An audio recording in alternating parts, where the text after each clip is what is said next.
I'm glad to have you here. Follow my story until the end and comment the city you're watching from.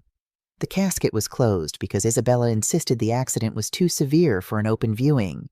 Standing there in my black dress, watching mourners file past what was supposedly my son's body, I received a text that made my knees buckle. "Mom, I'm alive. That's not me in the coffin." My hands trembled so violently I nearly dropped my phone.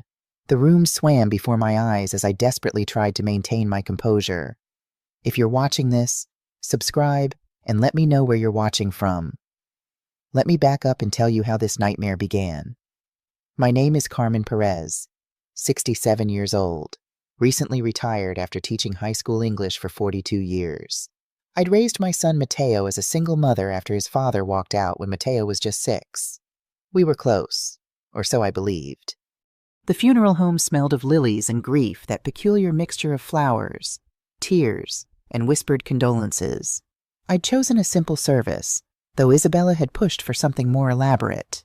"He deserves the best, Carmen," she'd insisted, her perfect makeup never smudging despite her constant tears. Mateo had married Isabella 3 years ago, a woman I'd tried my best to love despite the red flags. She was controlling, manipulative, and had an unsettling way of inserting herself between Mateo and everyone who cared about him. But I bit my tongue because I wanted my son to be happy. "Senora Perez, I'm so sorry for your loss." Mrs. Alvarez from next door embraced me, her familiar perfume momentarily grounding me. "Mateo was such a good boy, always helped me with my groceries." I nodded mechanically, barely hearing her words. My mind raced with questions. If Mateo was alive, who or what was in that casket, and why would my son fake his death? Isabella stood beside me, a vision of grief in her designer black dress that probably cost more than my monthly pension. Every few minutes, she'd squeeze my hand or lean against me for support. "Thank you for being so strong, Carmen," she whispered, her voice breaking at exactly the right moment. "Mateo would be so proud." The performance was flawless, too flawless. Her mascara remained perfect, despite hours of supposed crying. Her voice trembled with emotion that never quite reached her eyes. But now, with my son's text burning in my pocket, I saw something calculated in her grief. Father Rodriguez approached with sympathetic eyes. "Carmen, would you like to say a few words before we conclude the service?" I looked at the closed casket, then at Isabella, who gave me an encouraging nod. The urge to scream the truth nearly overwhelmed me, but something instinct, perhaps, warned me to play along. "No, Father," I said, my voice steadier than I expected. "I don't think I can find the words today." Isabella stepped forward smoothly. "I'll speak instead," she offered, dabbing at non-existent tears. "For both of us." As she delivered a moving eulogy about my son, her husband of 3 years, I slipped away to the restroom, hands shaking as I typed a response to Mateo's number. "Where are you?" "What's happening?" The reply came immediately. "Can't explain now. They're watching. Meet me at the old Miller farm tomorrow, 3 p.m. Come alone. Don't trust Isabella." I stared at my reflection in the bathroom mirror. The woman looking back at me seemed older than her 67 years, with new lines of worry etched around her eyes.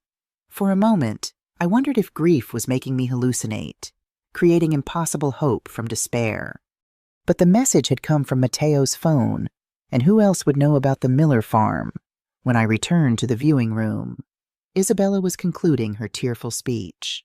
"And though he's gone too soon, Mateo will live forever in our hearts." The mourners nodded solemnly. I took my place beside Isabella, forcing my face into a mask of grief, while my mind whirled with questions and possibilities. If Mateo was alive, he must be in terrible danger to go to such extremes. And if these people were dangerous enough to fake his death, confronting Isabella publicly could put us both at risk. Instead, I patted her hand and whispered, "That was beautiful, dear. We'll get through this together." Her smile didn't reach her eyes.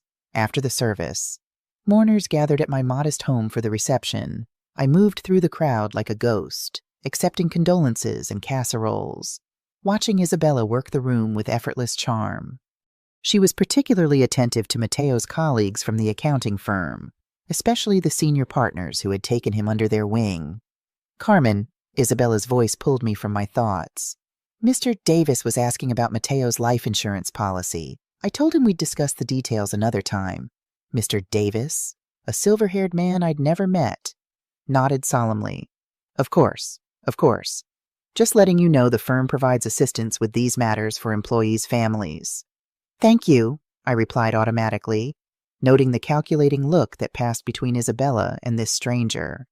That's very thoughtful.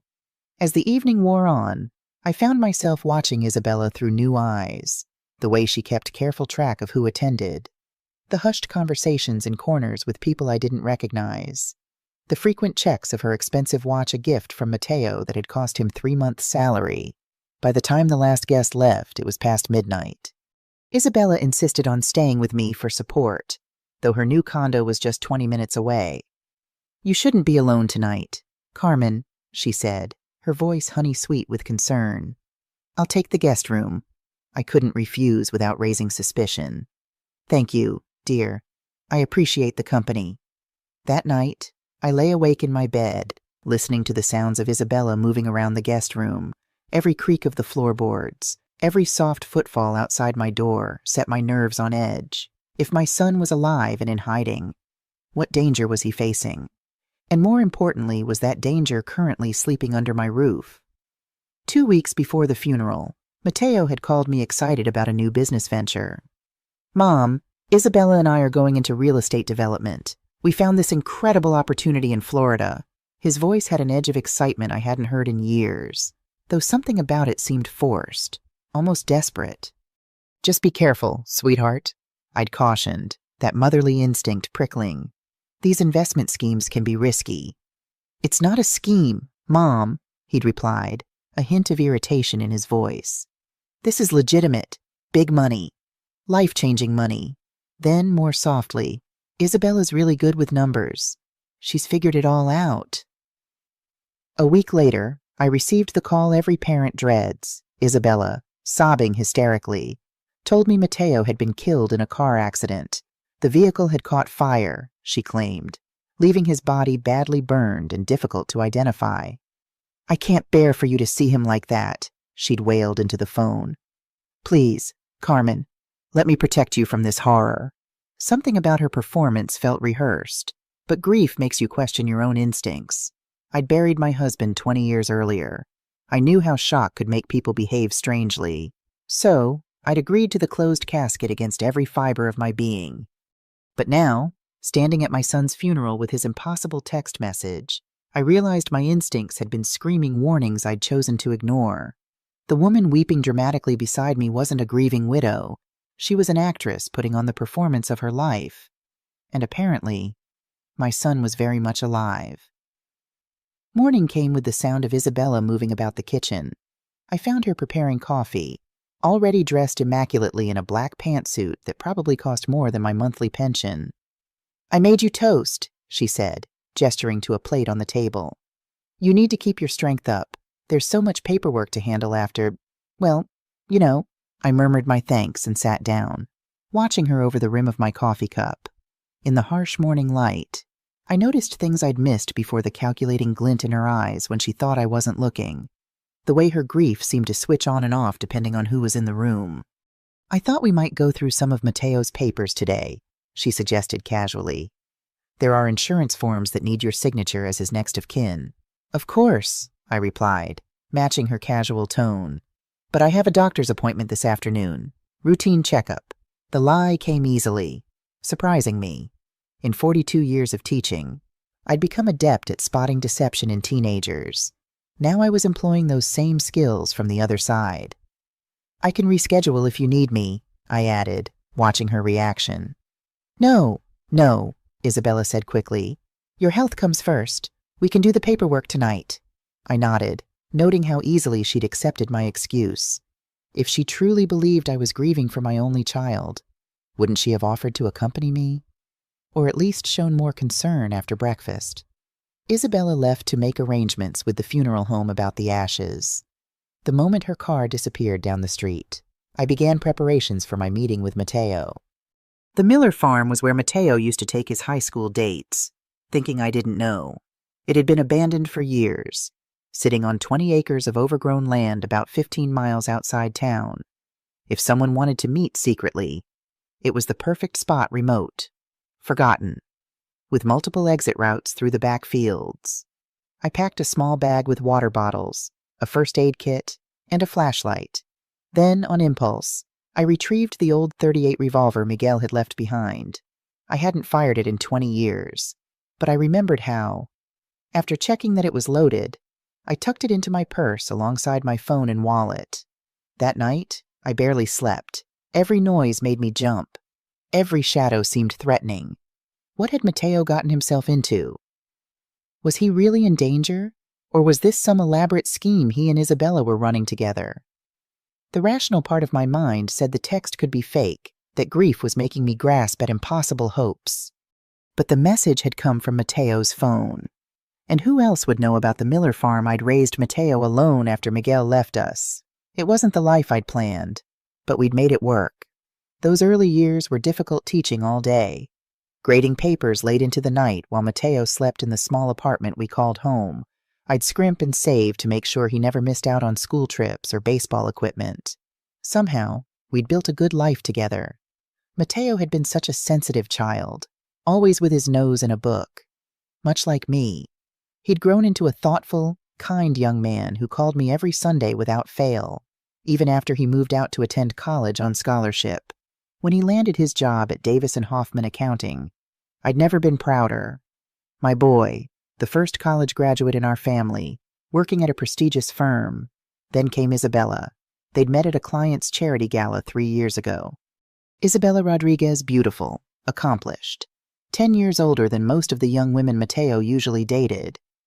Their whirlwind romance had concerned me from the start, but I'd bitten my tongue. After all, Mateo was 32, certainly old enough to make his own decisions. "She's different, Mom," he'd told me, eyes bright with infatuation. "She understands ambition. She's helping me network with the right people." The warning signs had been there from the beginning. The way Isabella would interrupt Mateo mid-sentence to clarify what he meant. The subtle criticisms of his clothes, his friends, his modest career goals. The way family gatherings became increasingly rare. "We're just so busy with Isabella's work contacts," Mateo would explain apologetically over the phone. "Maybe next weekend." Next weekend never seemed to come. Their wedding was small and elegant, Isabella's choice. She'd claimed it was to save money, yet somehow found funds for her designer gown and exclusive venue.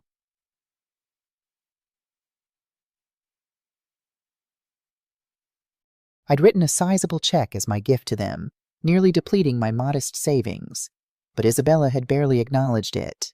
After the honeymoon, the distance grew. Sunday calls became monthly, then sporadic.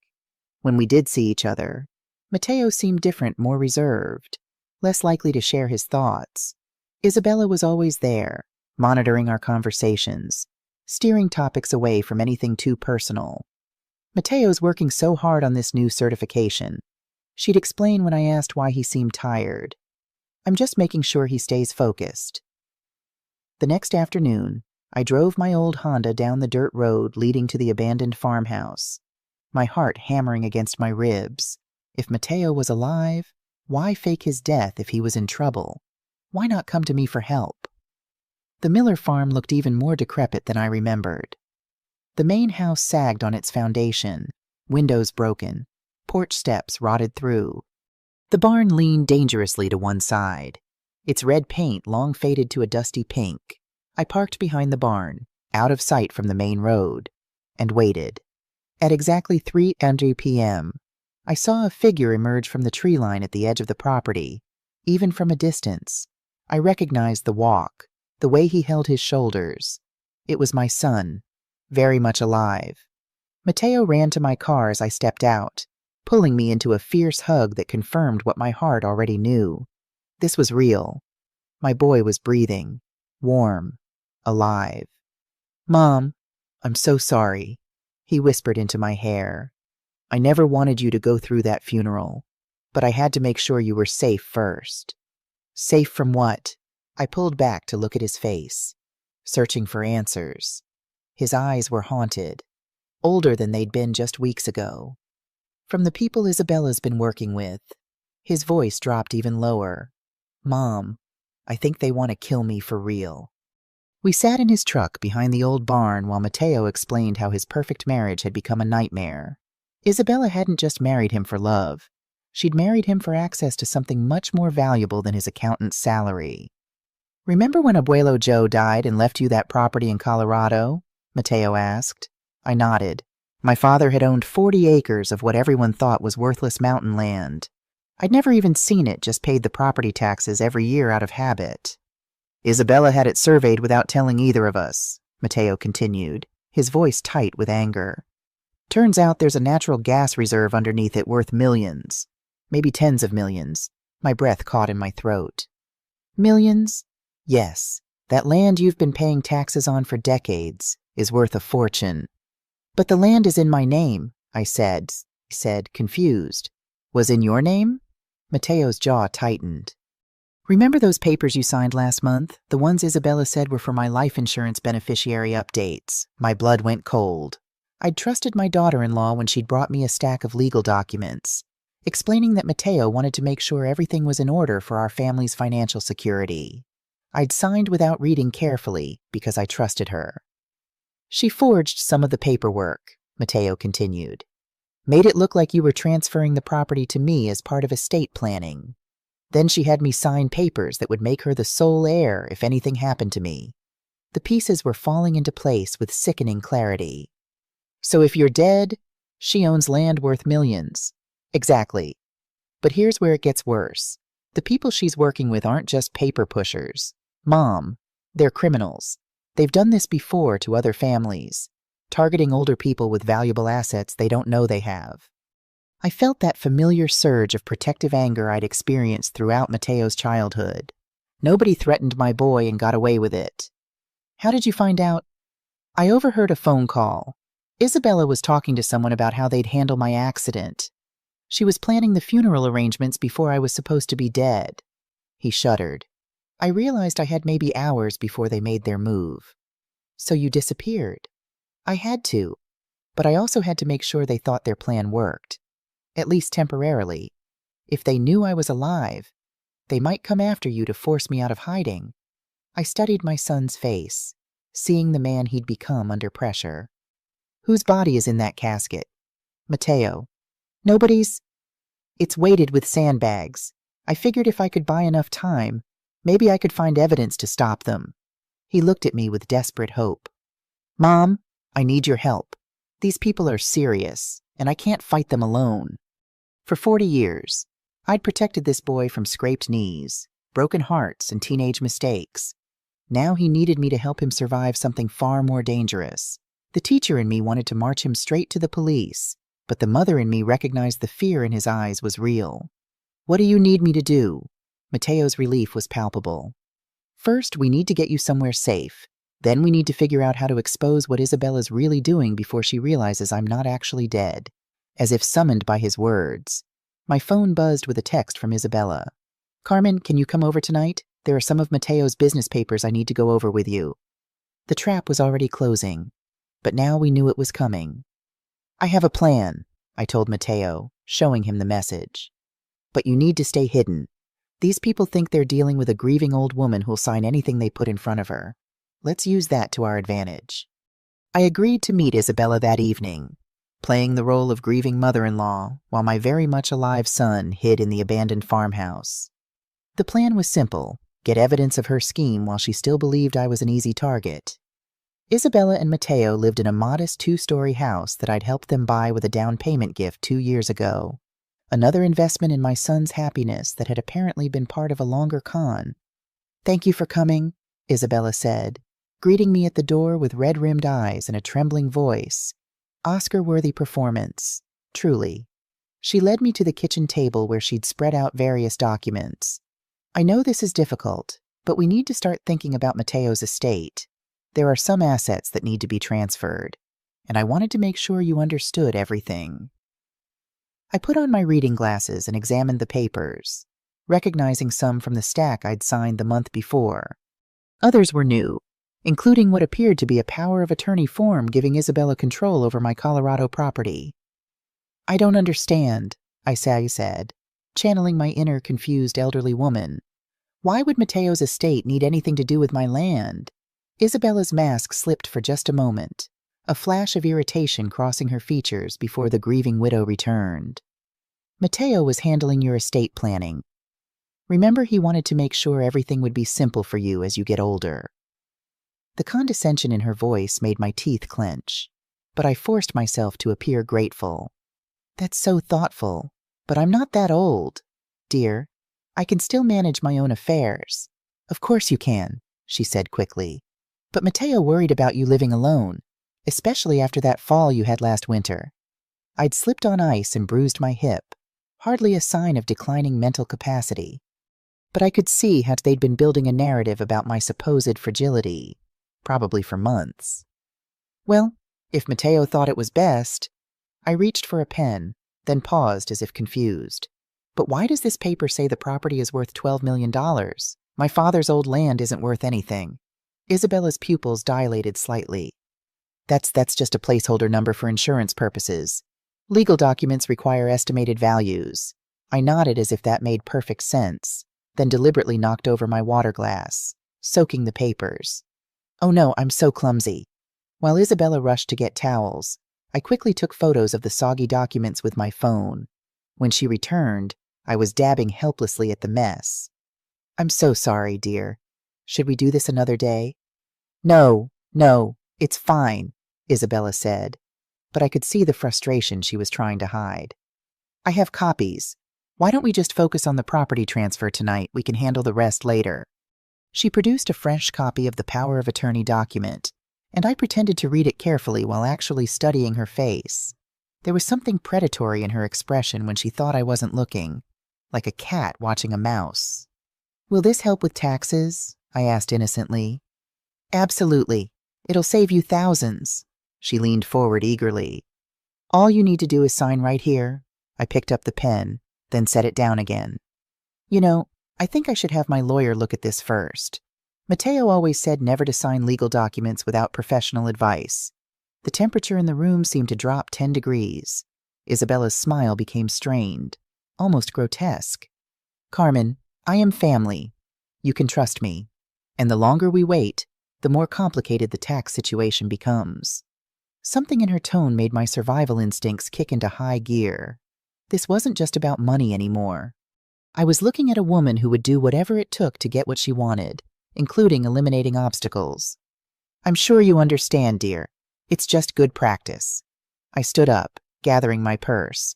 I'll call my attorney tomorrow. Isabella's composure finally cracked. Sit down, Carmen. We're not finished here. The grieving widow was gone, replaced by something much more dangerous. And I realized my son hadn't been paranoid at all. The drive back to my house felt like the longest 20 minutes of my life. Every car that followed too closely, every shadow that seemed out of place made my hands tighten on the steering wheel. By the time I pulled into my driveway, I was convinced Isabella had already figured out that I knew too much. I was right. 3 men were waiting in my living room when I walked through the front door. They weren't trying to hide their presence.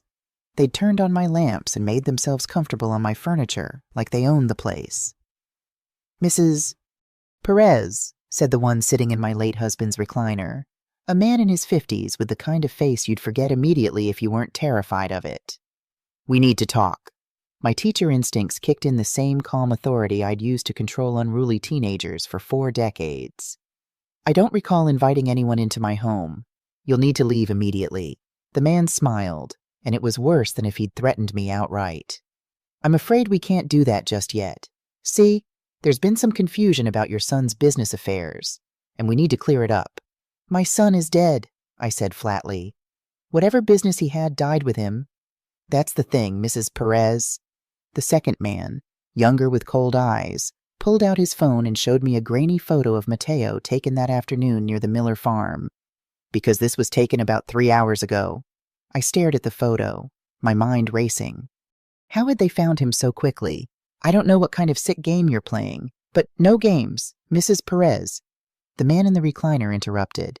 Your son owes us money. A lot of money. And since he's decided to play dead instead of paying up, we're going to have to collect from his next of kin. The third man, who'd been silent until now, spoke up. One way or another, we're getting what we're owed. They knew about the land, which meant Isabella had already told them everything.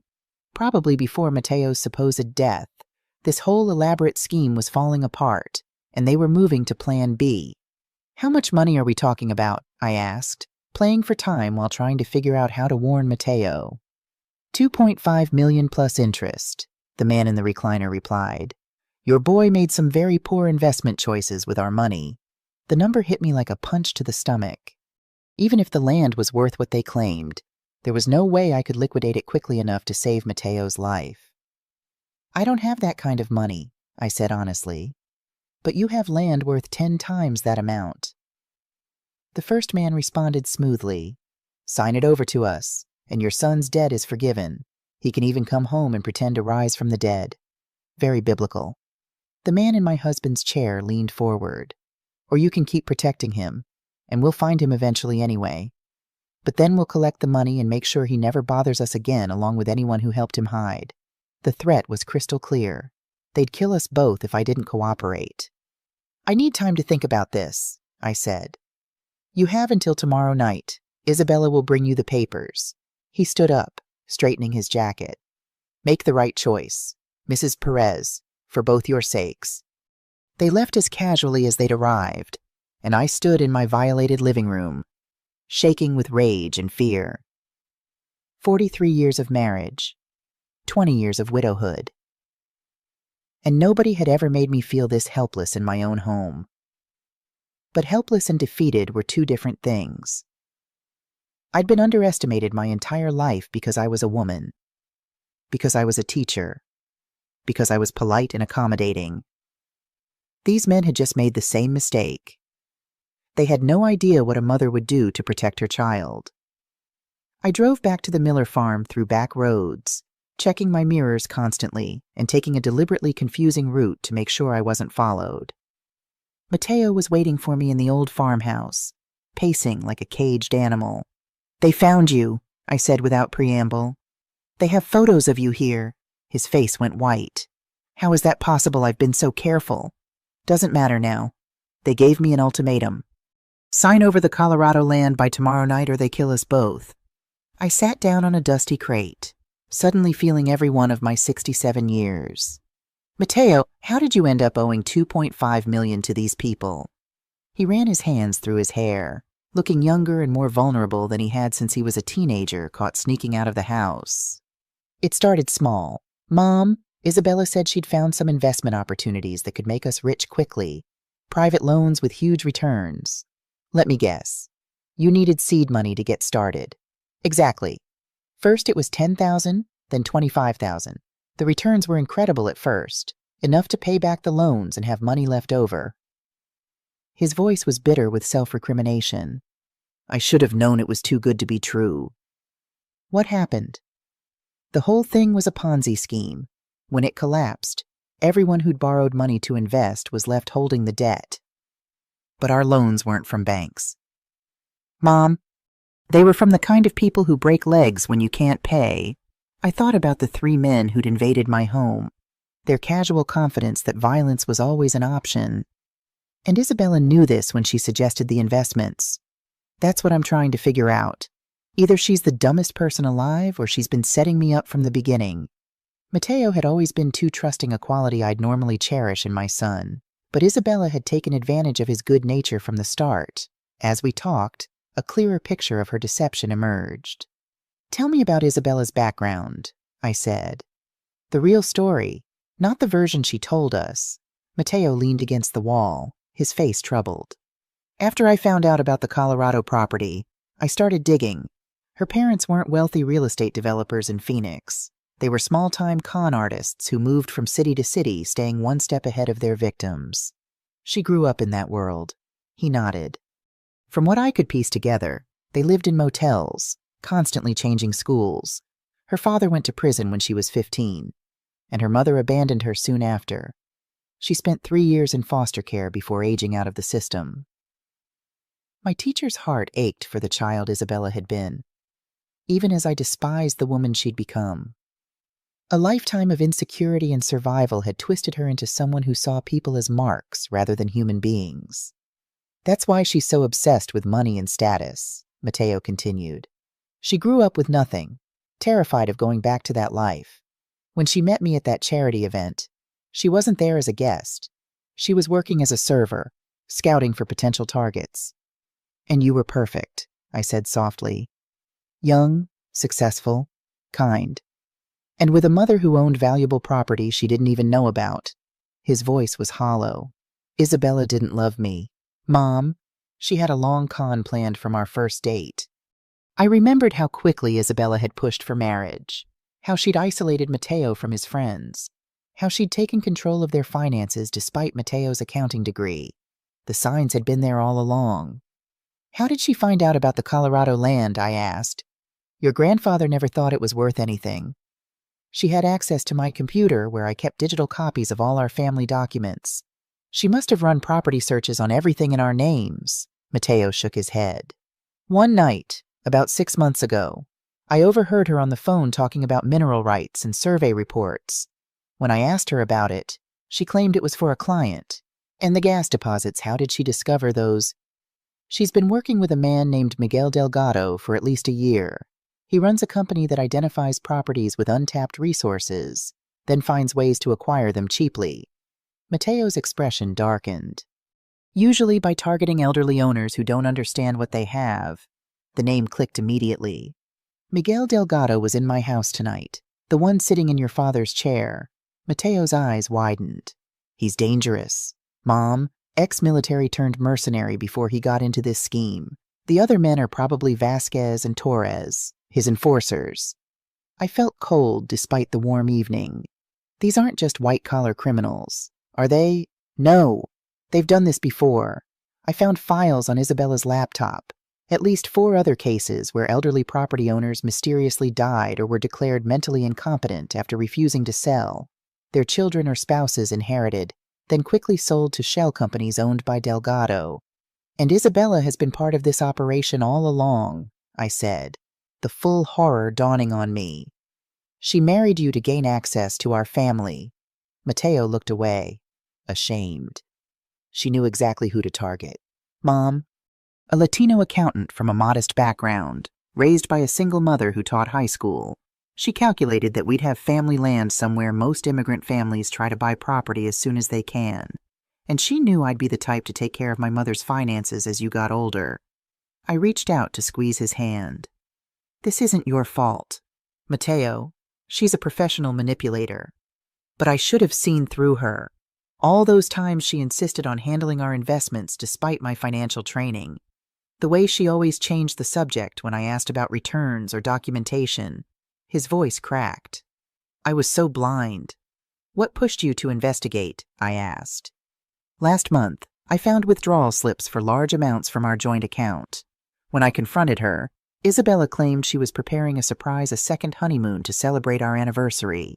It sounded plausible, but something felt off. He took a deep breath.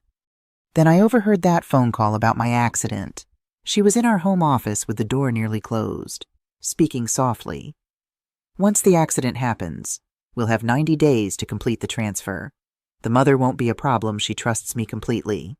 I shuddered at the cold calculation in those words. That night, I pretended everything was normal. The next morning, I withdrew $5,000 cash, our emergency fund, and disappeared. I've been moving between motels in this place ever since, trying to gather evidence. He looked at me with desperate eyes. What are we going to do, Mom? These people are serious. I thought about the 3 men in my living room, making threats with casual confidence. The way Isabella's mask had slipped when I refused to sign the papers. We're going to give them exactly what they want, I said, a plan forming in my mind. The Colorado property. Mateo's shoulders sagged with relief and defeat. Mom, I can't let you sacrifice everything for my mistakes. Who said anything about sacrifice? I smiled, feeling more like myself than I had in days. Sweetheart, you're assuming that land is the only card we have to play. But you're forgetting something important. What's that? I've been a high school English teacher for 42 years. I've dealt with bullies, liars, and manipulators who thought they were smarter than everyone else. I stood up, brushing dust off my clothes. These people think they're dealing with a frightened old woman who will do anything to save her son. They have no idea they just picked a fight with someone who spent 4 decades outsmarting teenagers. Mateo looked confused but hopeful. What's your plan? First, we're going to make sure you're somewhere truly safe. Then, I'm going to give Isabella and her friends a lesson they'll never forget. I checked my watch. But we need to move fast. I have papers to sign tomorrow night, and I want to make sure those papers say exactly what I want them to say. Mom, these aren't high school kids trying to cheat on a test. These people are dangerous. I thought about the man sitting in my husband's chair, making threats in my own living room. The fury I'd been holding back all day crystallized into something cold and sharp. So am I, sweetheart. They just don't know it yet. We spent the next hour formulating a plan. Mateo couldn't return to any of his usual hideouts. The photo proved they were watching the farm, and his motels might be compromised too. He needed somewhere they'd never think to look. What about Mrs. Alvarez? I suggested. She still lives next door to me, and she adores you. Her basement apartment has a separate entrance from the backyard. Wouldn't that put her in danger too? Not if they believe you fled the state. Besides, it's the last place they'd look literally right under their noses.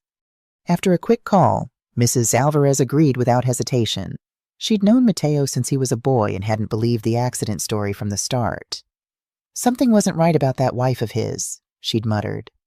Too perfect, like a doll with nothing inside.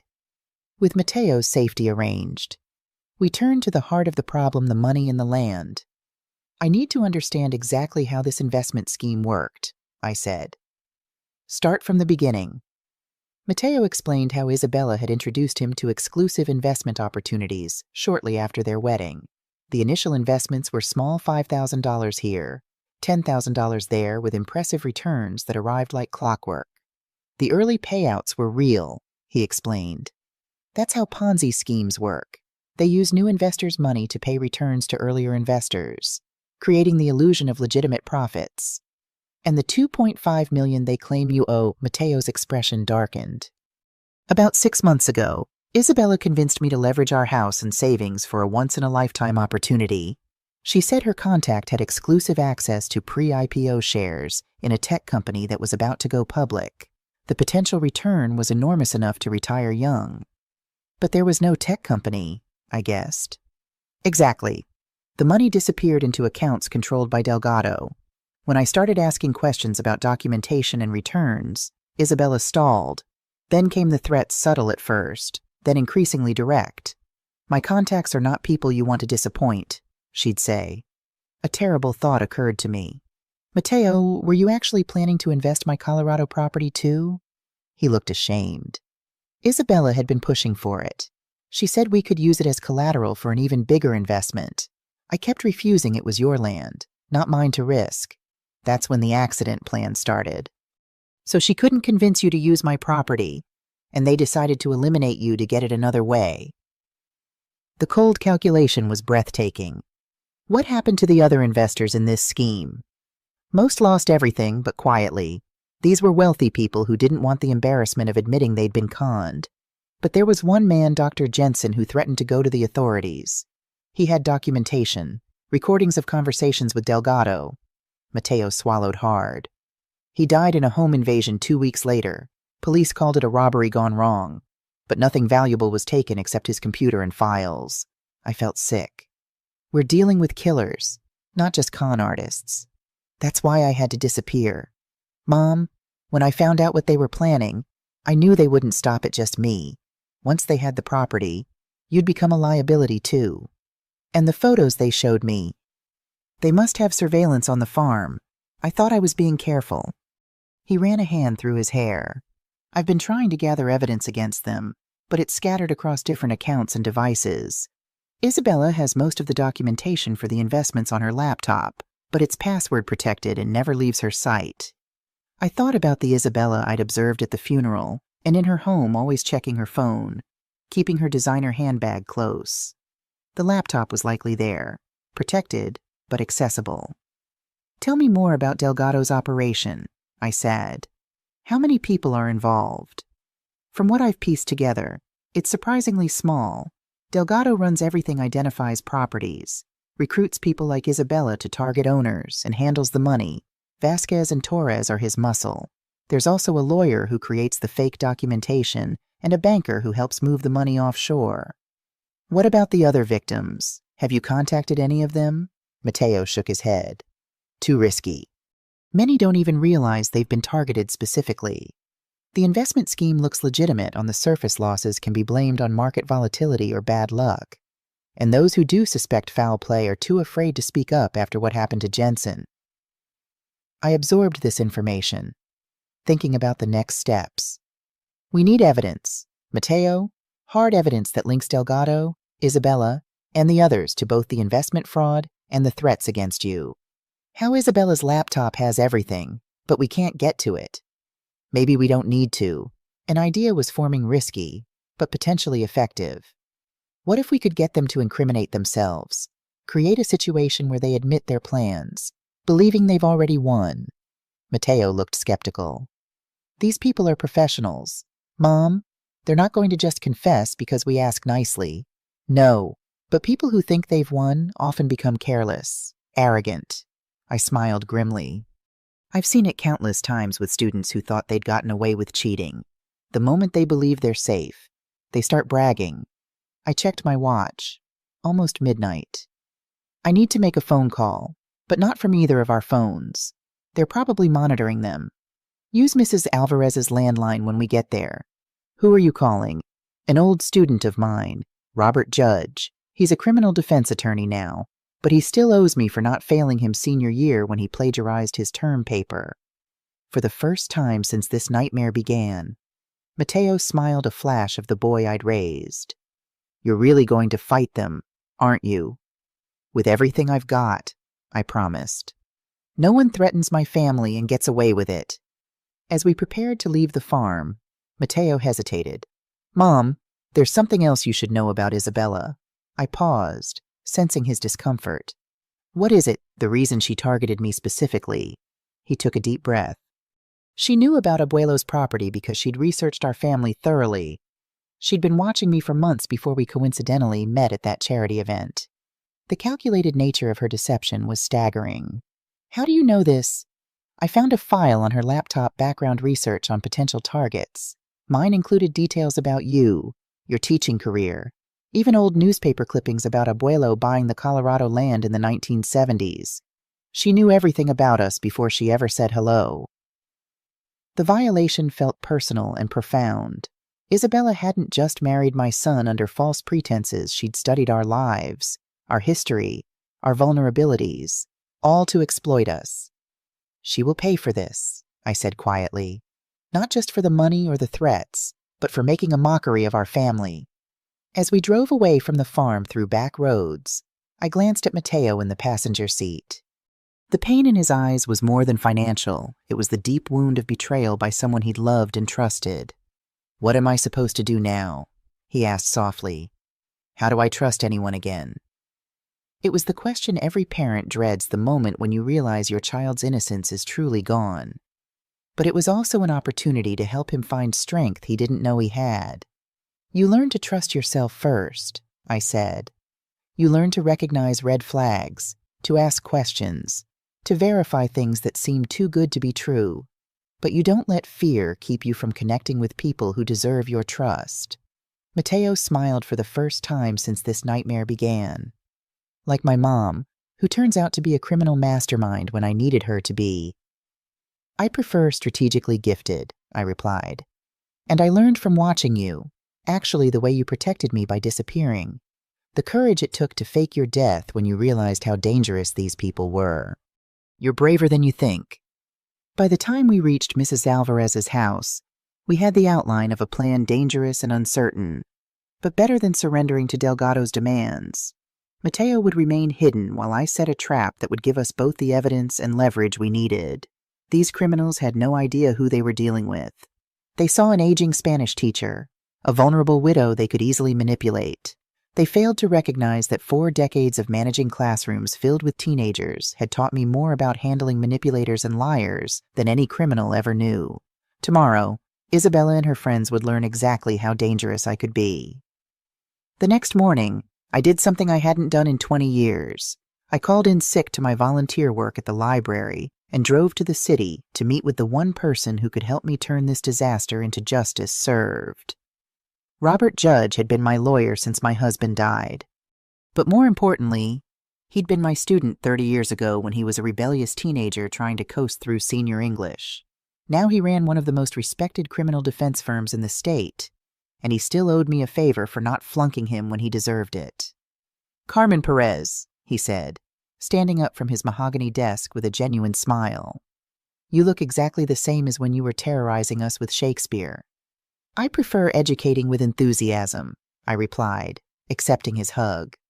"Robert, I need your help with something unusual." I laid out the entire story, watching his expression shift from amusement to concern to fascination as I described Isabella's scheme, the fake funeral, and the threats from Mateo's creditors. "Let me make sure I understand," Robert said, leaning back in his leather chair. "Your daughter-in-law forged documents to steal your mineral rights. Your son faked his death to avoid loan sharks, and now said loan sharks are threatening to kill you both unless you sign over property worth millions. That's the basic situation, yes. Carmen, you're describing multiple felonies here: fraud, extortion, conspiracy, possibly kidnapping if they're holding you under duress." He pulled out a legal pad. "The smart thing would be to call the FBI right now and have my son arrested for fraud, have him spend years in prison while these criminals disappear into the wind." I shook my head. There has to be another way. Robert studied me with the same look he'd given me when I handed back his failed midterm exam senior year. "What exactly are you proposing?" "I want to give them what they want, but on my terms. Can you draw up documents that look legitimate, but contain legal landmines they won't notice until it's too late? You want to set a trap. I want to give them enough rope to hang themselves while protecting Mateo and recovering what they stole from other families." I leaned forward. "Robert, these people have done this before. How many other seniors have lost everything because someone trusted the wrong person?" He was quiet for a long moment, then smiled with an expression I remembered from the day he'd finally understood the meaning behind Hamlet's revenge plot. "What did you have in mind?" 3 hours later, I left Robert's office with a briefcase full of legal documents that looked exactly like what Isabella and her criminal friends expected, but contained enough hidden clauses to ensure they'd be confessing to multiple felonies the moment they signed them. The papers transferred ownership of my Colorado property to a newly created trust with Isabella as the designated trustee. What they wouldn't realize until it was too late was that the trust documents included automatic provisions requiring any trustee to report all previous fraudulent activities to federal authorities, and that accepting the position constituted a legal confession to any crimes committed in pursuit of the property. "It's diabolical," Robert had said admiringly. "If they don't sign, they don't get the property. If they do sign, they've legally confessed to everything and triggered federal jurisdiction." "I learned from the best," I'd replied. "Shakespeare knew a thing or two about people who think they're smarter than everyone else." Now I was back home, waiting for Isabella's call and trying to look like a frightened old woman instead of someone who just spent the day outmaneuvering criminals with decades more experience than a retired English teacher. My phone rang at exactly 7:00 p.m. "Carmen," Isabella's voice was clipped, businesslike. The grieving widow act was apparently over. "I have the papers ready. I'll be over in an hour. Actually, dear, could we meet somewhere else? Having people in the house so soon after Mateo's funeral feels overwhelming." A pause. "Where did you have in mind the Riverside Diner? It's public, well lit, and they have excellent pie." I made my voice slightly shaky. "I could use the comfort of familiar surroundings," Isabella agreed, probably thinking a public location would prevent me from making a scene. She had no idea I was counting on witnesses for what came next. The Riverside Diner had been serving the best coffee and apple pie in our small town for 40 years. More importantly, it was where Sheriff Tom Bradley ate dinner every Tuesday night, where Prosecutor Janet Morrison met her book club, and where half the town council gathered to gossip about local politics. In other words, it was exactly where you'd want to be when you needed credible witnesses to watch criminals incriminate themselves. I arrived early, claiming my usual booth in the back corner where I could see the entire restaurant. Sheriff Bradley was at his regular table, working through a plate of meatloaf while reading reports. Perfect. Isabella arrived precisely on time, accompanied by the man who'd been sitting in my husband's chair the night before.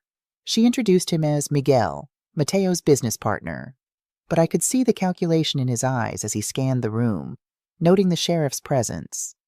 "I thought this was going to be private," Miguel said, sliding into the booth across from me. "It is private," I replied mildly. "No one's paying attention to us." Isabella set a manila folder on the table. "These are the documents we discussed: the property transfer, some insurance paperwork, and a few other items that need your signature." I opened the folder, recognizing the legitimate-looking forgeries that would have destroyed my life if I had signed them yesterday. Instead, I pushed them aside and pulled out my briefcase. "Actually, I had my lawyer prepare something more comprehensive," I said, setting Robert's documents on the table. "I want to make sure everything is done properly." Miguel's expression shifted to wariness. "Your lawyer. Robert Judge. He's very thorough." I smiled blandly. He made sure these documents protect everyone's interests. For the next 20 minutes, I watched them review papers that looked exactly like what they wanted, but contained legal poison pills in every paragraph. Robert had been brilliant, using technical language that obscured the document's true purpose while making them appear favorable to Isabella and her associates. "This seems more complicated than necessary," Isabella said, flipping through pages of dense legal text. "Well, dear, when you're dealing with millions of dollars, you can't be too careful." I signaled the waitress for more coffee. Robert insisted on including provisions to protect against any previous irregularities in the property's ownership history. Miguel looked up sharply. "What kind of irregularities?" "Oh, the usual concerns. Making sure there are no outstanding liens, no fraudulent transfers, no criminal activity associated with previous ownership changes." I kept my voice light and conversational. Standard legal protection. What I wasn't telling them was that by signing these documents, they'd be legally acknowledging that they were aware of previous criminal activity and accepting responsibility for reporting it to federal authorities. Robert had woven the confession requirements so cleverly into the property transfer language that they'd essentially be pleading guilty to multiple felonies.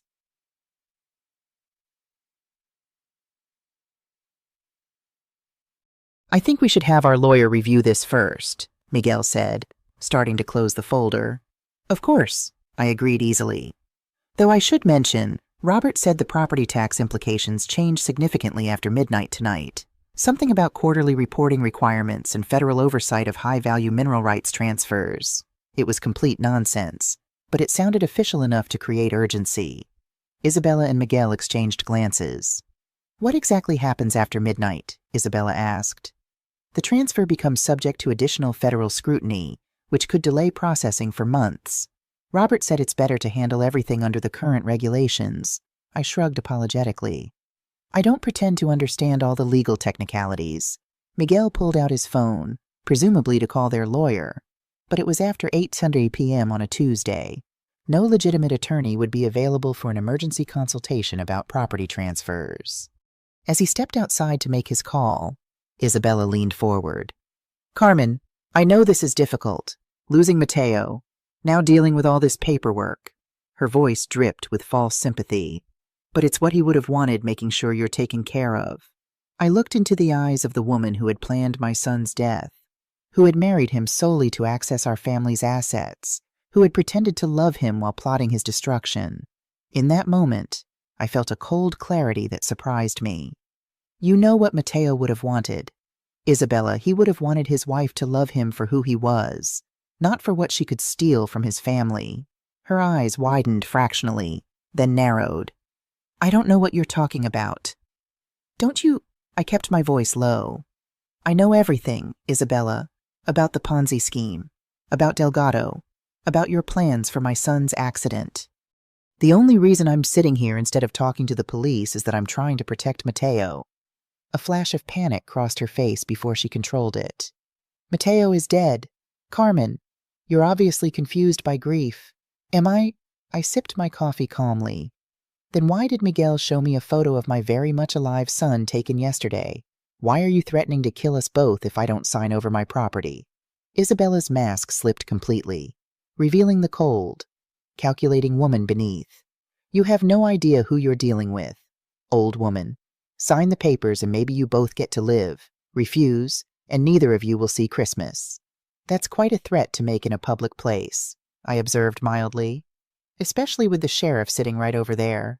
Before she could respond, Miguel returned, his expression grim.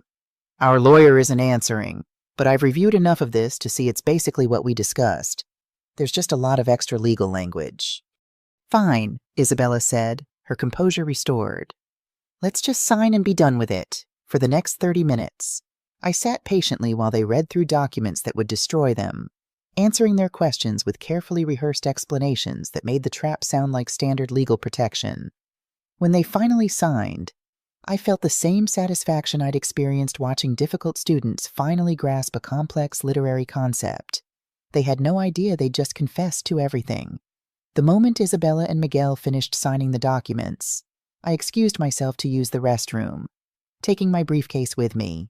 Instead of going to the ladies' room, I walked straight to Sheriff Bradley's table. Tom, I said quietly, sitting down across from him, I need to report multiple felonies, and I have written confessions from the perpetrators. To his credit, Sheriff Bradley set down his fork and gave me his full attention without questioning why Carmen Perez, retired English teacher and pillar of the community, was suddenly talking about criminal confessions.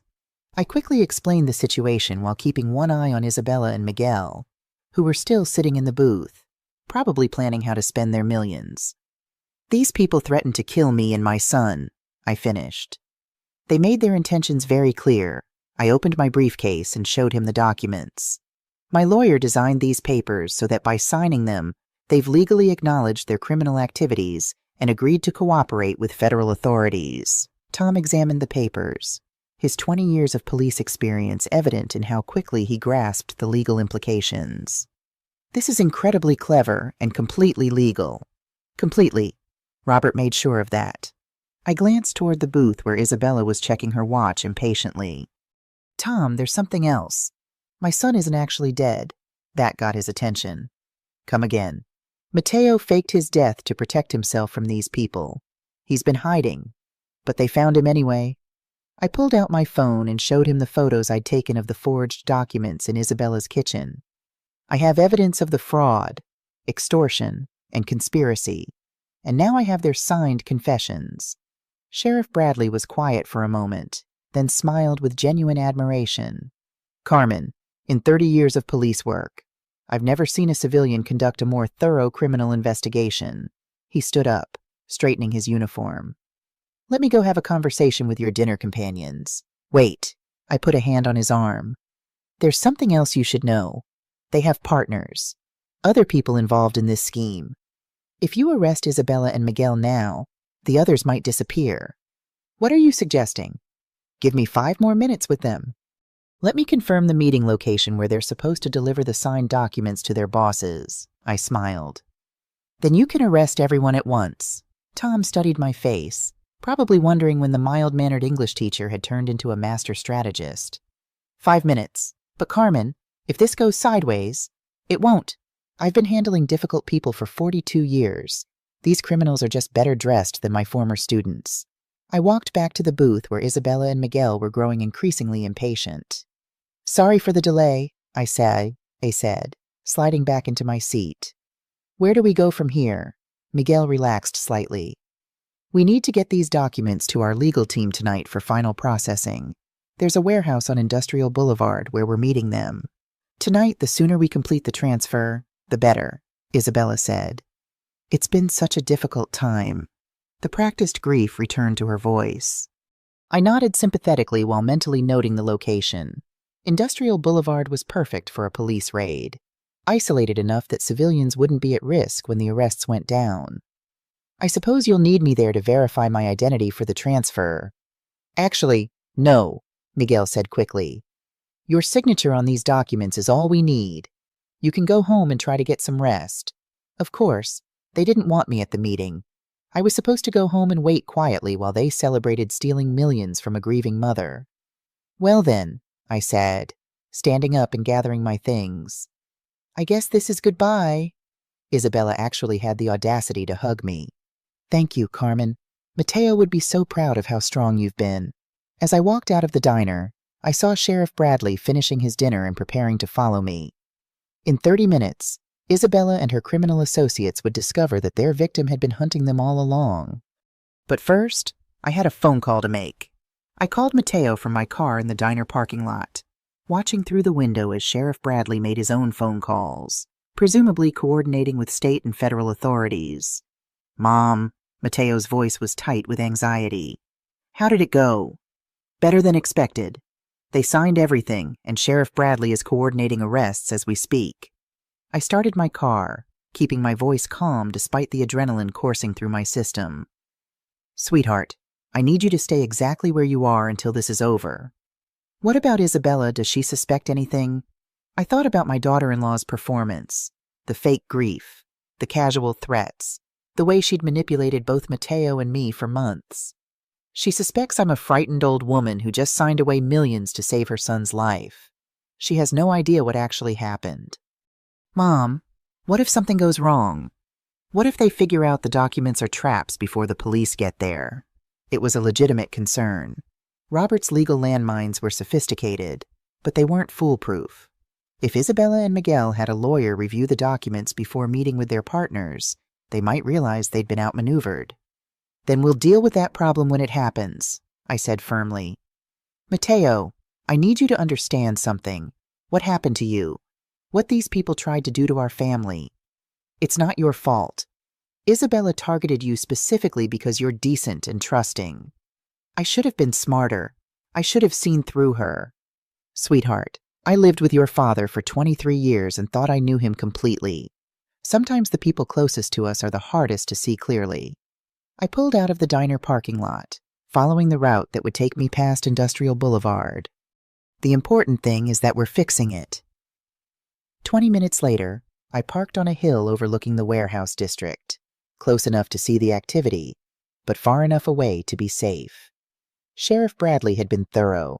I could see unmarked police cars positioned at every exit and what looked like federal agents in tactical gear surrounding the main building. My phone buzzed with a text from Robert. FBI confirms your documents triggered automatic federal jurisdiction. Whatever happens tonight, these people are going away for a very long time. At 10:47 p.m., I watched through binoculars as 3 cars converged on the warehouse Isabella and Miguel had mentioned. The first car contained Isabella and Miguel. The second held 2 men I recognized from my living room the night before. The third car held 2 people I didn't recognize, probably higher-level criminals who'd been running this operation from behind the scenes. They were inside the warehouse for exactly 12 minutes before the building was surrounded by law enforcement officers with floodlights and megaphones. This is the FBI. The building is surrounded. Exit through the front door with your hands visible. What followed was anticlimactic in the best possible way. No gunfights, no dramatic chase scenes. Just 6 criminals walking out of a warehouse with their hands in the air, realizing too late that they'd been outmaneuvered by a retired English teacher who'd been underestimated her entire life. My phone rang as the last suspect was loaded into a police car. Mrs. Perez. It was Sheriff Bradley. It's over. We got all of them, plus evidence of at least 12 other property fraud cases in 6 states. Your son can come home. I felt something release in my chest that I hadn't realized I'd been holding. What happens now? Now you and Mateo give statements. We process the evidence. And these people face federal charges for fraud, extortion, conspiracy, and criminal enterprise. His voice was warm with approval. Carmen, what you did tonight probably saved dozens of other families from becoming victims. As I drove home, I realized I felt different than I had this morning. Not just relieved, but powerful in a way I'd never experienced before. For 42 years, I'd shaped young minds and helped students find their strength. Tonight, I discovered my own. But there was still one more conversation I needed to have. Mateo was waiting on my front porch when I pulled into the driveway, and seeing him there in the light from my porch lamp, alive and safe and free, nearly brought me to my knees with relief. Is it really over? He asked, pulling me into a fierce hug. It's over, I confirmed. Isabella and her associates are in federal custody. The property is safe. You're safe. We went inside and I made coffee while Mateo sat at my kitchen table, looking older and wiser than he had just a week ago. The boy who'd trusted too easily was gone, replaced by a man who'd learned hard lessons about human nature. "Mom, I need to know something," he said as I set his favorite mug in front of him. "When did you figure out that Isabella was targeting me specifically?" I'd been thinking about that question myself. Honestly, not until I saw how quickly she moved after your supposed death. The grief was too perfect, too performed. But the real confirmation was when she brought those papers to my house. She knew exactly what she wanted and exactly how to manipulate me to get it. How long do you think she was planning this? Probably from the moment she met you. The truth was painful, but necessary. "Mateo, Isabella researched our family before your first date. She knew about my father's property. She knew I'd helped you buy your house. She knew I'd do anything to protect you." He was quiet for a long time, processing the betrayal. "So, our entire marriage was fake. Her feelings were fake. Yours were real. That matters. Does it?" I feel like such a fool. I reached across the table and took his hand. "Sweetheart, you fell in love with the person she pretended to be. That person was kind, supportive, and made you happy. The fact that it was an act doesn't diminish the genuine emotions you felt. What am I supposed to do now? How do I trust anyone again?" It was the question every parent dreads, the moment when you realize your child's innocence is truly gone. But it was also an opportunity to help him find strength he didn't know he had. "You learn to trust yourself first," I said. "You learn to recognize red flags, to ask questions, to verify things that seem too good to be true. But you don't let fear keep you from connecting with people who deserve your trust." Mateo smiled for the first time since this nightmare began. "Like my mom, who turned out to be a criminal mastermind when I needed her to be." "I prefer strategically gifted," I replied. "And I learned from watching you, actually the way you protected me by disappearing. The courage it took to fake your death when you realized how dangerous these people were. You're braver than you think. What happens now?" I looked around my kitchen, my house, my life that had been threatened and was now secure. "Now you move back home. We figure out what to do with mineral rights worth millions, and I go back to volunteering at the library. Except maybe I'll also help the FBI's Financial Crimes Unit identify seniors who might be vulnerable to these kinds of schemes. You want to keep fighting criminals? I want to keep protecting people who can't protect themselves. Turns out I'm good at it." 3 weeks later, I received a letter from the federal prosecutor handling Isabella's case. She and her associates had been charged with 23 felonies across 6 states, with evidence linking them to property fraud schemes targeting elderly victims nationwide. The FBI had recovered over $40 million in stolen assets. My testimony, combined with the ingenious confession documents Robert had designed, formed the backbone of a case that would likely send these people to prison for decades. But the real victory was simpler than justice or money. It was Mateo, healthy and whole, learning to trust again while building a life based on genuine relationships instead of manipulation. It was me discovering at 67 that I was far stronger and more capable than anyone had ever imagined. And it was the knowledge that sometimes when people underestimate you, that underestimation becomes the very weapon you need to protect everything you love. I was sorting through the mail one morning when I found an official-looking envelope from the Colorado Division of Natural Resources. Inside was a detailed report on the natural gas reserves under my father's property, along with several offers from energy companies interested in leasing the mineral rights. The lowest offer was for $15 million. The highest was nearly double that. I sat down at my kitchen table, staring at numbers that seemed impossible. All these years, I'd been paying property taxes on land I thought was worthless, never knowing I was sitting on a fortune. If Isabella hadn't been so greedy, so intent on stealing everything rather than negotiating honestly, she might have legitimately benefited from this discovery. Instead, she was facing 20 years in federal prison, along with Miguel Delgado and their associates. My phone rang, interrupting my thoughts. It was Robert Judge. "Carmen, I just got word. Isabella is trying to make a deal with prosecutors." She's offering to testify against Delgado and the others in exchange for a reduced sentence. Will they accept it? Unlikely. The evidence we collected is overwhelming, and the FBI found records of at least 4 other victims who died under suspicious circumstances after refusing to sell their properties. Isabella was directly involved in 2 of those cases. I thought about the lives that had been destroyed by these people's greed, the families who had lost loved ones thinking it was just bad luck or tragic accidents. What happens to their other victims? I asked. The ones who already lost their properties. The FBI is working to trace the assets. In many cases, the properties can be returned to the original owners or their heirs. It's complicated legal territory, but they're committed to making it right.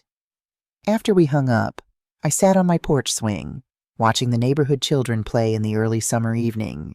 Mrs. Alvarez waved from her garden next door. Life was returning to normal, though normal now meant something very different.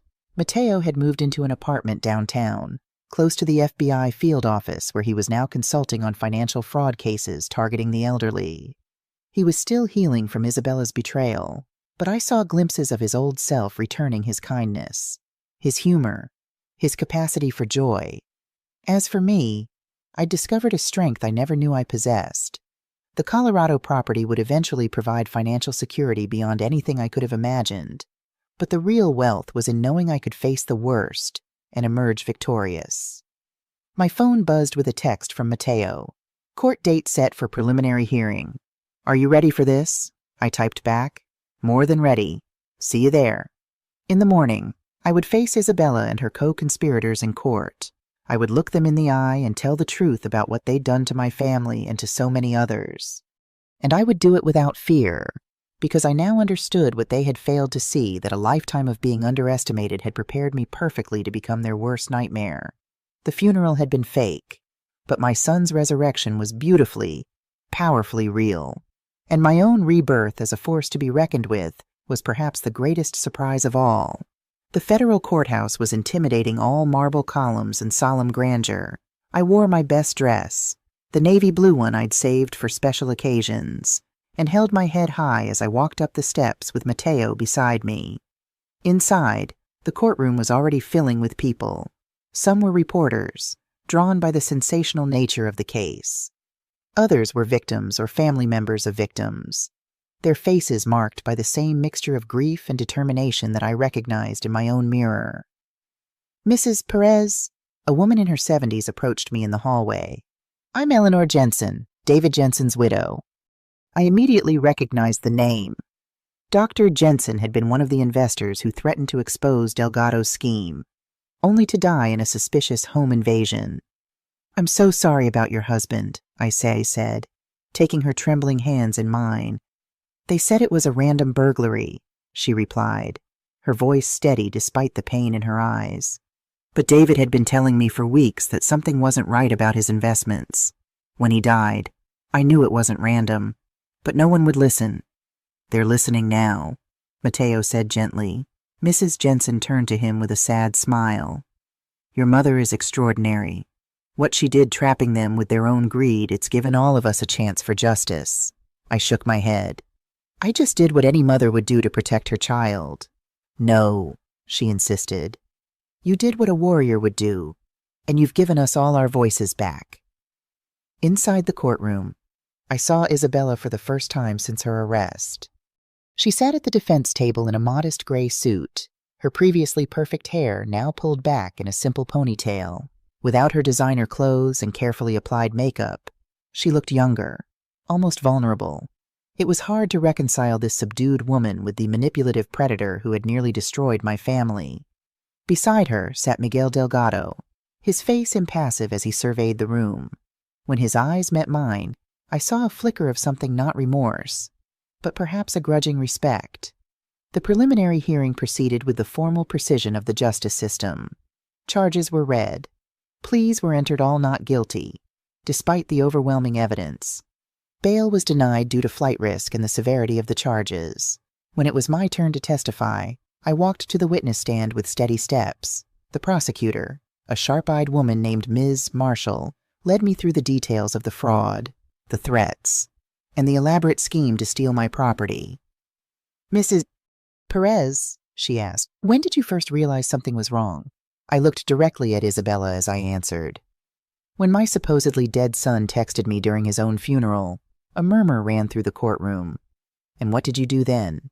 I met with my son, learned about the scheme targeting my property, and decided to fight back.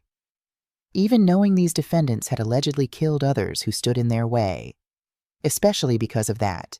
If they had done this to others and gotten away with it, they would keep doing it. Someone had to stop them. During cross-examination, Isabella's attorney tried to portray me as a confused elderly woman who had misunderstood legitimate business discussions. Mrs. Perez, isn't it possible that you misinterpreted conversations about investment opportunities as threats? I smiled slightly. I taught high school English for 42 years. Counselor, I'm quite skilled at understanding subtext. When Mr. Delgado told me they would make sure my son never bothers them again if I didn't sign over my property, the threat was unmistakable. And these documents you claim contain confessions, did the defendants know what they were signing? They had every opportunity to read them. In fact, they spent nearly an hour reviewing them. The clauses were in plain English, not hidden in fine print. They were simply too arrogant to believe they could be outsmarted by someone they viewed as an easy mark. When I stepped down from the witness stand, I caught Mateo's eye. He gave me a subtle nod of pride that meant more than any applause. The hearing concluded with the judge setting a trial date and ordering all defendants to remain in custody. As we left the courthouse, reporters crowded around, shouting questions. Mrs. Perez, how did you have the courage to take on these criminals? Did you ever fear for your life? What would you say to other elderly people who might be targeted by similar schemes? I paused on the courthouse steps, considering the last question carefully. I would tell them that age is not a weakness. It's a strength. We've spent decades learning to read people, to trust our instincts, to recognize when something isn't right. Don't let anyone convince you that you're too old to fight back. You have wisdom they don't expect and courage they can't imagine. Back home that evening, Mateo and I sat on my porch with cups of tea, processing the day's events. The prosecutor says there's too much evidence for them to get acquitted, he said. They'll probably try to negotiate plea deals. Will you be okay with that if Isabella doesn't serve the full sentence? He was quiet for a moment. I think so. What matters most is that she can't hurt anyone else. And that you're safe. And that you're alive, I added, reaching over to squeeze his hand. The rest is just details. Mom, there's something I've been meaning to ask you. What are you going to do with the Colorado property that's life-changing money? I'd been thinking about this question for weeks. First, I'm setting up college funds for Mrs. Alvarez's grandchildren. Then I'm establishing a foundation to help elderly victims of financial fraud. The rest will be split between us, enough for both of us to live comfortably without being excessive. You deserve to enjoy it. Mom, after everything you've sacrificed over the years, I am enjoying it, but not through extravagance. I'm enjoying it by using it purposefully. I smiled at him. Your grandfather bought that land because he believed in building a legacy. He would be happy to know it's helping others. 3 months later, justice moved forward when Isabella, Delgado, and the others accepted plea deals rather than face trial. The sentences ranged from 15 to 25 years, with no possibility of parole for at least a decade. More importantly, they provided information that helped the FBI identify and recover assets for dozens of other victims. On the 1-year anniversary of the fake funeral, Mateo and I visited the real grave of his grandfather in the small cemetery on the edge of town. We placed flowers on the simple headstone and stood in respectful silence. He would be proud of you, Mateo said finally. The way you fought for our family. He would be proud of us both, I corrected gently. It took courage to disappear the way you did, to give up your life to protect mine. As we walked back to the car, Mateo looked more at peace than he had in months. You know what's ironic? Isabella and Delgado targeted you because they thought being older made you vulnerable. They never imagined it made you dangerous. I laughed. Age and experience, the most underestimated weapons in the world. That evening, I received a letter from the FBI's Financial Crimes Division, officially inviting me to join their Senior Advisory Council, a new initiative to help protect elderly Americans from complex fraud schemes. The director had added a handwritten note. Your insights would be invaluable. Not everyone can outmaneuver professional criminals and live to tell about it. I called Matteo to share the news. Are you going to accept? He asked. I think I will. After all, I've discovered I have a talent for fighting criminals. Seems a shame to waste it. From high school teacher to FBI consultant at 67, you're full of surprises. Mom, life is full of surprises. Matteo, some terrible, some wonderful. The trick is knowing which ones to fight and which ones to embrace. As I hung up the phone, I looked around my modest home, thinking about the journey of the past year. From the terror of that funeral to the triumph in the courtroom, I had discovered reserves of strength and courage I never knew I possessed. Isabella and her co-conspirators had seen only an aging widow, easy to manipulate and discard. They had calculated everything except the fierce determination of a mother protecting her son and the accumulated wisdom of 67 years of life. Their underestimation had been their downfall, and my salvation. The funeral had been fake, but my resurrection as a force to be reckoned with was gloriously, undeniably real. Thanks for listening. What would you do if you were in my place? Have you ever been through something similar? Comment below, and don't forget to subscribe for 2 other stories that are channel favorites.